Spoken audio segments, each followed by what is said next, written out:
نواز شریف کے لیے کیا بندوبست کیا جا رہا ہے، لندن میں کیا کچھ ہوتا رہا، میڈیا آپ کو کیا بتا رہا تھا، اور میں نے آپ کو کیا گزارش کی تھی، خبر وہی نکلی ہے جو میں نے آپ کو گزارش کی تھی، اصل خبر۔ اچھا جی، اب شیخ رشید صاحب، آپ کو یاد ہے کہ پہلے دن سے جب سے تحریک عدم اعتماد کامیاب ہوئی ہے، شیخ رشید صاحب کہہ رہے ہیں کہ جی فوج کو مداخلت کرنی ہوگی، فوج کو انتخابات دلوانے ہوں گے، انتخابات نہیں دلوائے 31 مئی تک تو اس کے بعد لانگ مارچ ہوگا، پھر لانگ مارچ خونی ہوگا، لانگ مارچ جو ہے وہ انقلاب ہوگا، خون ریزی ہوگی، خانہ جنگی ہوگی۔ پھر یہ تک جب ان سے سوال ہوتا تھا کہ آپ آرمی چیف، آپ تو کہتے ہیں میں گیٹ نمبر 4 کی پیداوار ہوں، تو آرمی چیف کے ساتھ ہیں آپ یا عمران خان کے ساتھ ہیں، تو وہ کہتے ہیں میں عمران خان صاحب کے ساتھ ہوں گا۔ شیخ رشید کے بعد فواد چودھری صاحب نے جہلم کے جلسے میں 2-3 روز پہلے اپنا تحریک کہہ رہا ہوں قرارداد پیش کی، اور وہ منظور کروائی جلسے سے قرارداد کہ جہلم مطالبہ کرتا ہے چوکیداروں سے کہ جب آپ کہ وہ ہمارے گھر پر ڈاکہ پڑا ہے، اور جب ڈاکہ پڑے تو پھر چوکیدار یہ نہیں کہہ سکتے کہ ہم نیوٹرل ہیں، لہٰذا چوکیدار مداخلت کریں اور انتخابات کروائیں اور ہمیں مینڈیٹ دلوائیں۔ یہ انہوں نے مطالبہ کیا تھا۔ کل جو D G I S P R نے جو ایک پریس ریلیز جاری کی تھی، اور اس کے بعد میڈیا پر آ کر انہوں نے بیپر دیے تھے جنرل افتخار بابر صاحب نے، انہوں نے بار بار وہ ہاتھ اٹھا کر کہہ رہے ہیں کہ بھائی ہم غیر سیاسی ہیں، خدا کے واسطے ہمیں سیاست میں مت گھسیٹیں۔ ایک بار نہیں کئی بار کہا، لیکن ایک جملہ جو کل ان کا تھا وہ یہ تھا کہ ہمیں مداخلت کی دعوت دینا بند کر دیں۔ اب یہ شیخ رشید صاحب اب دیکھتے ہیں کل کے بعد یہ مداخلت کی دعوت دیتے ہیں یا نہیں دیتے، کیونکہ مداخلت کی دعوت کوئی اور نہیں دے رہا۔ آصف زرداری نے کہا کہ جی میں سلوٹ کر رہا ہوں، وہ اے پولیٹیکل ہو گئے ہیں تو میں سلوٹ نہ کروں تو کیا کروں، ان سے لڑائی کرنا شروع کر دوں۔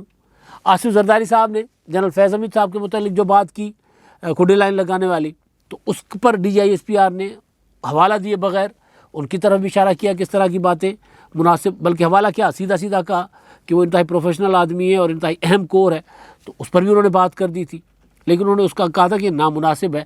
اس کے بعد میں دیکھ رہا تھا کہ ناصر شاہ صاحب نے کہا کہ وہ عام سی اصطلاح جو ہوتی ہے وہ استعمال کی گئی تھی، کھڈے لائن لگانا، یعنی فیصلہ سازی میں اب ان کا کوئی کردار نہیں ہے۔ یہ وضاحت ناصر شاہ صاحب نے آصف زرداری صاحب کی طرف سے کی کہ سوال ہوا تھا، اور سوال کے جواب میں انہوں نے یہ کہا تھا کہ جو کھڈے لائن لگا دیے گئے، کھڈے لائن لگ گئے، یعنی کھڈے لائن لگ گئے مطلب کہ وہ فیصلہ سازی کے عمل میں وہ نہیں ہے۔ تو یہ وضاحت تو بہرحال وضاحت جو جتنی مرضی ہو، لیکن جو اثر ہونا تھا آصف زرداری صاحب کے اس ایک جملے کا وہ ہو گیا۔ اس کا نقصان فوج کو ہوا کہ نہیں ہوا، اس کا نقصان عمران خان صاحب کو بہت زیادہ ہوا ہے۔ عمران خان صاحب کی سوچ سے بھی زیادہ نقصان ہوا ہے۔ تو خیر، یہ شیخ رشید صاحب کو کہہ دیا گیا معاملہ۔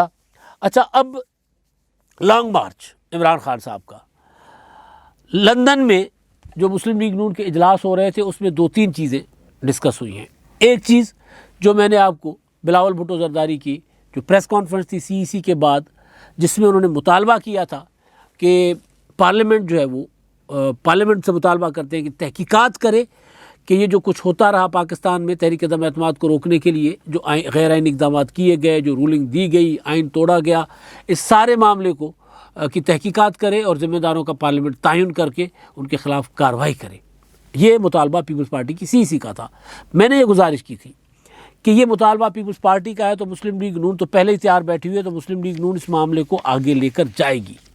اب لندن میں جو مسلم لیگ نون نے 2 روز مسلسل اجلاس کیے ہیں نواز شریف صاحب کے ساتھ، اس میں صرف مسلم لیگ نون نہیں تھی، وزیر اعظم پاکستان بھی تھے، وزیر داخلہ بھی تھے، دیگر وزراء بھی تھے، اور سارے ادھر تھے، اور انہوں نے ملک کے معاشی صورتحال، ملک کی سیاسی صورتحال، عمران خان صاحب کے آنے والے لانگ مارچ کو کیسے ڈیل کرنا ہے جس کا وہ دھمکیاں دے رہے ہیں، ساری چیزوں پر بات چیت ہوئی تھی۔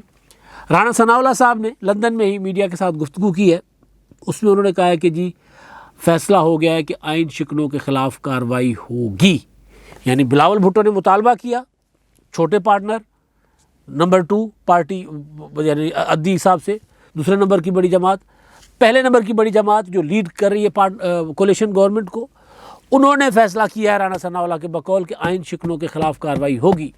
کل جو بلاول بھٹو نے قومی اسمبلی میں کھڑے ہو کر مطالبہ کیا تھا کہ پارلیمانی کمیشن بنایا جائے، یہ جو کچھ ہوتا رہا 3 اپریل کو، 9 اپریل کو اور 10 اپریل کو، اور ابھی تک جو پنجاب میں ہو رہا ہے، کہ کون کون اس کا ذمہ دار ہے. صدر مملکت، speaker, deputy speaker, Imran Khan, governor, جو ذمہ دار ہیں ان سب کا تعین کیا جائے اور ان کے خلاف پارلیمانی کمیشن بنایا جائے اور پارلیمانی کمیشن تحقیقات کر کے ان پر فکس کرے. اور ظاہر ہے وہ جو فکس کرے گی پارلیمنٹ پھر خود سزا دے گی یا معاملہ کسی عدالت کے ذریعے کی خصوصی عدالت بنائی جائے گی جس طرح مشرف کی بنی تھی. کس طرف معاملہ جائے گا.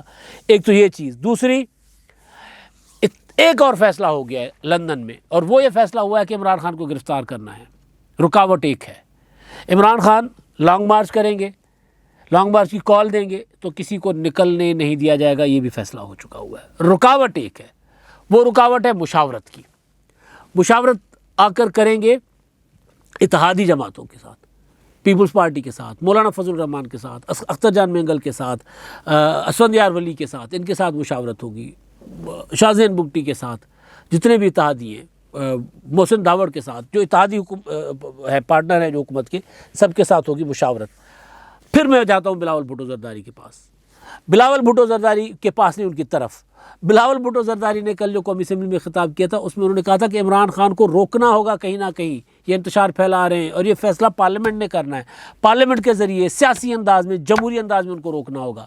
پیپلز پارٹی بھی چاہ رہی کہ عمران خان کو روکیں، ان کی سیاست کو، انداز سیاست کو روکیں. مسلم لیگ نون نے فیصلہ کر لیا کہ عمران خان کو گرفتار کریں گے، گرفتار کیا جائے گا، ان کو نہیں چھوڑا جائے گا. اب یہ معاملہ پاکستان میں جب رانا ثناء اللہ صاحب آئیں گے تو رانا صاحب سے جو لاہور میں جس دن وزیر اعظم شہباز شریف صاحب سے ہماری ملاقات تھی تو اس کے بعد ان سے بھی رانا ثناء اللہ صاحب موجود تھے وہاں پر، تو ان سے الگ سے گفتگو ہوئی تھی. تو اس میں انہوں نے کہا تھا کہ جی اتحادیوں کے اجازت کے بغیر ہم کوئی قدم نہیں اٹھائیں گے. ہم نے پلان پورا بنا لیا ہے، جس پر میں نے آپ کو ویلاگ کر کے گزارش بھی کر دی تھی کہ پلان پورا بن چکا ہوا ہے. اس پلان پر عمل درآمد سے پہلے ہم نے اتحادیوں کو بریف کرنا ہے کہ ہم کیا کرنا چاہتے ہیں، تاکہ اس میں کوئی اتحادی اپنی انپٹ دیں گے، اتحادی کوئی اس میں سے چیزیں نکلوائیں گے یا اتحادی کوئی نئی ترمیم کروائیں گے. جو بھی کریں گے وہ کر کے پورا اتفاق رائے سے پوری کی پوری حکومت کا ڈیسیشن ہو، تاکہ اس کا برڈن اگر پڑتا ہے، کل کو اس کا کوئی نقصان ہوتا ہے سارے شیئر کریں، نفع ہوتا ہے سب شیئر کریں اور سب ایک اتفاق رائے کے ساتھ ایک حکومت کا فیصلہ ہو. پلان رانا ثناء اللہ صاحب کے مطابق ہے کہ نکلنے نہیں دیا جائے گا. آج تو انہوں نے کھل کر بات کی ہے کہ جی یہ گرفتاری تو بنتی ہے، میں اور اتحادیوں سے اس پر معاملے پر مشاورت کرنے کے بعد ہم جو ہے فیصلہ کریں گے. تو عمران خان صاحب کے اور ان کے لانگ مارچ کے حوالے سے تو بات ہو گئی ہے، اور شیخ رشید کے متعلق بھی وہ کلیئر ہے کہ شیخ رشید صاحب کو گھر سے نہیں نکلنے دیا جائے گا جب تک وہ خون ریزی، انقلاب وغیرہ وغیرہ، آگ لگا دو، یہ کر دو والے بیانات واپس نہیں لیں گے، تب تک شیخ رشید صاحب کو نکلنے نہیں دیں گے. یہ لندن میں چیزیں ہوئی ہیں. لیکن لندن میں ایک اور بڑی چیز جس کا سب کو انتظار تھا کہ کیا ہوگا.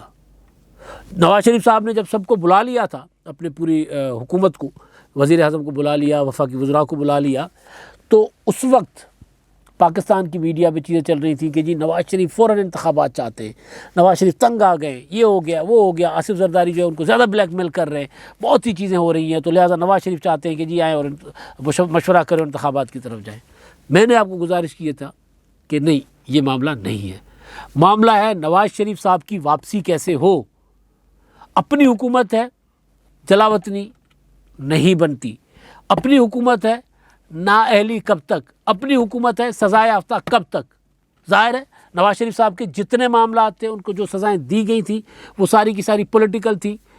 ویڈیوز، آڈیوز، ثاقب نثار صاحب کی آڈیوز، ثاقب نثار صاحب کے متعلق وہ جو رانا شمیم صاحب کا بیان حلفی، سارا کچھ پڑا ہوا ہے سامنے.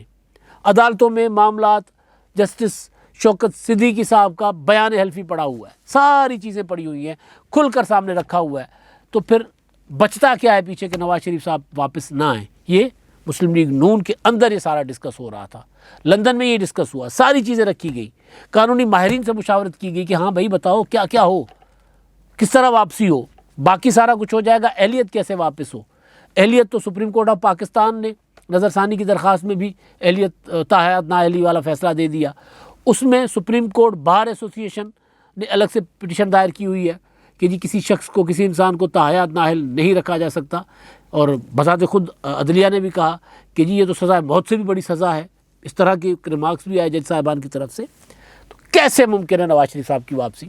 میں نے یہ گزارش کیا تھا کہ جو بڑا مدعا ہوگا آرمی چیف کا تقرر، حکومت کیسے چلانی ہے لیکن اس سے بھی بڑا نواز شریف صاحب کی واپسی، یہ معاملہ تھا۔ باقی کوئی حکومت سازی یا سرداری کی بلیک میلنگ، کون سی وزارت کس کو دینی کیا نہیں دینی، یہ نہیں ہے۔ یہ معاملہ آج اس حکومت میں نہیں ہے۔ پاکستان میں پہلی بار ایسی حکومت ہے اتحادی جس میں اس طرح کی چیزیں نہیں ہیں، کیونکہ پتہ ہے سب کو کہ یار آگے دن بہت تھوڑے ہیں۔ ان معاملات میں الجھنے سے بہتر ہے کہ جو بڑے ٹارگیٹس ہیں وہ آئینی اصلاحات ہیں، سی او ڈی ہے، سی او ڈی پارٹ 2 ہے، یہ سارے معاملات میں نے گزارش کیا تھا اس میں ڈسکس ہوگا۔ حکومت سازی کا معاملہ آخری ایک چھوٹا سا ہوگا۔ سب سے بڑا معاملہ نواز شریف صاحب کی واپسی۔ رانا ثناء اللہ اور مریم اورنگزیب، انہوں نے میڈیا کے ساتھ گفتگو میں کہا ہے کہ جی نواز شریف صاحب ہر قیمت پر واپس آئیں گے، ان کے لیے ان کی جو سزائیں ہیں ان کے خلاف اپیلیں داخل کی جا رہی ہیں، کیونکہ نواز شریف صاحب کو مفرور قرار دیا ہوا ہے، تو لہٰذا ان کی اپیلیں جو ہیں وہ پینڈنگ ہیں، نہیں سنی جا رہی۔ مریم نواز صاحبہ کی اپیل جو ہے، کیپٹن صفدر کی اپیل، وہ تو زیر سماعت ہیں، کل بھی ان کی سماعت ہوئی تھی، بلکہ کل تو جج صاحب نے کہا تھا کہ جی 2 جون سے مریم نواز صاحبہ کی اور کیپٹن صفدر کی جو اپیلیں ہیں وہ سنی جائیں گی، اپنا اسپیڈی ٹرائل ہوگا، مطلب جلدی سے اکلائے جائیں گے، اور 2 سے 3 ہفتوں کے اندر فیصلہ کر لیا جائے گا اپیلوں کا۔ اب اگر یہ 2-3 ہفتوں کے اندر مریم نواز کے خلاف سزا، وہ ایون فیلڈ ریفرنس مقدمات تو ایک ہی ہے نا سارے، تو اس میں سارے ملزمان تھے، تو اس میں کسی کو کم سزا ہے، کسی کو زیادہ سزا ہے، تو لہٰذا انہوں نے کہا کہ 2-3 ہفتوں کے اندر جج صاحب نے کہا اسلام آباد ہائی کورٹ کے کہ ہم نے 2-3 ہفتوں کے اندر کیس کا فیصلہ کر دینا ہے۔ اب مریم نواز کے کیس کا جو فیصلہ ہوگا وہی فیصلہ نواز شریف صاحب کے لیے ہوگا۔ فرق صرف یہ ہوگا کہ وکیل نے کہا تھا نواز شریف صاحب کے کہ جی نواز شریف کا معاملہ بھی اسی کے ساتھ سن لیں، تو اس میں نیب پروسیکیوٹر نے مخالفت کی کہ نہیں جی نواز شریف صاحب کا معاملہ ویسے ہی عدالت نے الگ رکھا ہوا ہے۔ وجہ یہ تھی کہ مریم نواز کی اپیل عدالت نے سننے کا فیصلہ کیا تھا، نواز شریف صاحب کو کہا تھا کہ جی وہ سرنڈر کریں، پاکستان واپس آئیں، تو اس کے بعد ان کی اپیلیں سنی جائیں گی۔ تو انہوں نے کہا کہ جی اس جو عدالت نے خود ہی فیصلہ کیا ہوا ہے، لہٰذا نواز شریف صاحب کی اپیلیں اس کے ساتھ نہ سنی جائیں۔ تو جج صاحب نے کہا ٹھیک ہے۔ اب اپیلیں ساتھ نہیں بھی سنی جاتی، لیکن اگر مریم نواز صاحبہ کی اپیل منظور ہو جاتی ہے، ان کی سزائیں کالعدم ہو جاتی ہیں، وہ بری کر دی جاتی ہیں، تو نواز شریف صاحب کے لیے فیصلہ مختلف تو نہیں ہوگا۔ فرق یہ ہوگا کہ نواز شریف صاحب کی اپیل دوبارہ سنی جائے گی، اور ظاہر ہے یہ امکان ظاہر کیا جا سکتا ہے کہ نواز شریف صاحب کو بھی پھر بریت مل جائے گی۔ ایک یہ ہے کہ ادھر معاملہ مسلم لیگ نون کی نظر ہے اس طرف، اور دوسرا نواز شریف صاحب کی اہلیت کا معاملہ، تو اس کے لیے قانونی طریقہ کار کیا اختیار کیا جائے۔ ایک جو میں نے گزارش کی کہ سپریم کورٹ بار میں معاملہ پڑا ہوا ہے، دوسرا یہ کہ جس کا اشارہ کچھ عرصہ پہلے رانا ثناء اللہ صاحب نے بھی دیا تھا، وہ یہ کہ جی پھر ایسا کرتے ہیں کہ پارلیمنٹ سے ایکٹ آف پارلیمنٹ کے ذریعے فیصلہ جو ہے وہ اس کو بے اثر کر دیتے ہیں، تو اہلیت والا، اور پارلیمنٹ یہ کر سکتی ہے۔ یہ سارا کچھ اگر ہو جاتا ہے اگلے 2-3 مہینوں کے اندر نواز شریف صاحب پاکستان میں ہیں، نواز شریف صاحب کی اہلیت واپس ہو گئی ہے، مریم نواز کی اہلیت واپس ہو گئی ہے، عمران خان صاحب کے لیے کیا ہے؟ عمران خان صاحب کے لیے پھر بری خبریں، یعنی لندن سے گرفتاری کا فیصلہ عمران خان کے لیے بری خبر، لندن سے نواز شریف صاحب کی واپسی کا فیصلہ عمران خان کے لیے بری خبر، لندن سے نواز شریف کی سزائیں کالعدم قرار دلوانے کے لیے اپیلیں دائر کرنے کا فیصلہ عمران خان کے لیے بری خبر، لندن سے نواز شریف کی اہلیت کیسے واپس کی جائے اس پر قانونی مشاورت اور وہ آگے بڑھے گا معاملہ عمران خان صاحب کے لیے بری خبریں۔ اور ایک اور بری خبر عمران خان صاحب کے لیے کہ لندن میں ان کے کارکن جو اپنا حسین نواز کے گھر دفتر کے سامنے پروٹیسٹ کر رہے تھے، ان کو عدالت نے اپنا وہاں کی لوکل پولیس نے گرفتار کر لیا، ہتھکڑیاں لگا دی۔ وہ وہاں پر ظاہر ہے کسی کے گھر کے سامنے جا کر شور شرابہ مچانا وہاں جرم ہے قانوناً، یہاں تو کوئی کچھ نہیں پوچھتا، یہاں تو کوئی ٹیبل پر کھانا کھا رہا ہو وہاں جا کر نعرے لگا دو، سڑکیں بلاک کر دو، وہاں تو بھائی وہاں میں دیکھ رہا تھا، سن رہا تھا، پی ٹی آئی کے خاتون وہ کہہ رہی تھی کہ یہ پاکستان نہیں ہے، یہ لندن ہے، یہاں تم وہ نہیں کر سکتے۔ تو یہاں اگر نواز شریف یا مسلم لیگ نون والے وہ نہیں کر سکتے تو آپ بھی نہیں کر سکتے۔ تو ہوا یہ کہ وہاں پر ایک کارکن جو ہے وہ گرفتار ہو گئے، اظہر جاوید اور مرتضیٰ علی شاہ صاحب نے، انہوں نے وہاں پر وہ ان کی جو ویڈیو گرفتاری کی وہ شیئر کی ہوئی ہے اپنے ٹویٹر اکاؤنٹس پر، وہ گرفتار ہوئے ہیں ہتھکڑیاں لے کر لگا کر۔ وہ صاحب پروٹیسٹ کرنے آئے تھے، اور جب اکیلے تھے وہاں پر کھڑے ہوئے، اور جب پولیس آئی تو پتہ چلا کہ وہ غیر قانونی طور پر مقیم تھے وہاں پر، لہٰذا ان کو لگ گئی ہتھکڑی۔ یہ بھی عمران خان صاحب کے لیے بری خبر۔ عمران خان صاحب کے لیے تحریک عدم اعتماد سے جو بری خبریں شروع ہوئی تھی وہ ان کا اب سلسلہ تھمنے کو نہیں ہے، سلسلہ دن بدن آگے بڑھ رہا ہے۔ جن کو وہ پریشرائز کرنا چاہ رہے تھے عمران خان صاحب کہ آپ مداخلت کر کے مجھے انتخابات دلواؤ، وہ بھی اب واضح الفاظ میں کہہ چکے ہیں کہ نہیں، اپنا کام خود کرو، ہم نہیں کریں گے۔ آپ نے انتخابات لینے حکومت سے لو، ہمارے پاس مت آؤ۔ شیخ رشید صاحب کے ذریعے بات کرتے ہو، مت کرو، سیاستدان ہو سیاست کرو۔ تو عمران خان صاحب جو ہیں اب وہ ایک تو ان کی گرفتاری کا معاملہ، اب رانا ثناء اللہ صاحب کو اگر اتحادی اجازت دے دیتے ہیں، اتحادی یہ فیصلہ کر لیتے ہیں کہ عمران صاحب کو گرفتار کیا جائے، جو کہ بلاول بھٹو زرداری صاحب بھی اشارے دے رہے ہیں اس طرح کے، تو پھر عمران خان صاحب کو لانگ مارچ سے پہلے گرفتار کیا جا سکتا ہے۔ پھر صرف عمران خان صاحب نہیں، رانا ثناء اللہ صاحب کے بقول کہ اگر مجھے اجازت دے حکومت، یعنی خود وزیر داخلہ ہیں، حکومت کا مطلب کہ پوری حکومت، 20 لاکھ کیا، یہ 20 لوگ بھی نہیں نکال سکے گا، یہ رانا ثناء اللہ صاحب نے کہا ہے۔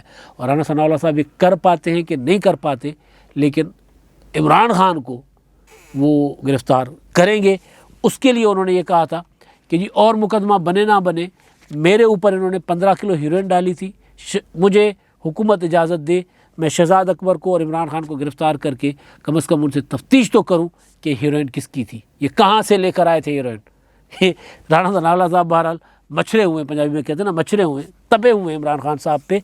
رانا ثناء اللہ کے تپے ہونے یا نہ ہونے سے فرق نہیں پڑتا، نظر آ رہا ہے اتحادیوں کا موڈ کہ عمران خان صاحب اگر افراتفری اور انتشار پیدا کرنے کے لیے لانگ مارچ کرنے کی کوشش کریں گے تو پھر وہ باہر نہیں رہ پائیں گے۔ اب تک کے لیے اتنا ہی، اللہ حافظ۔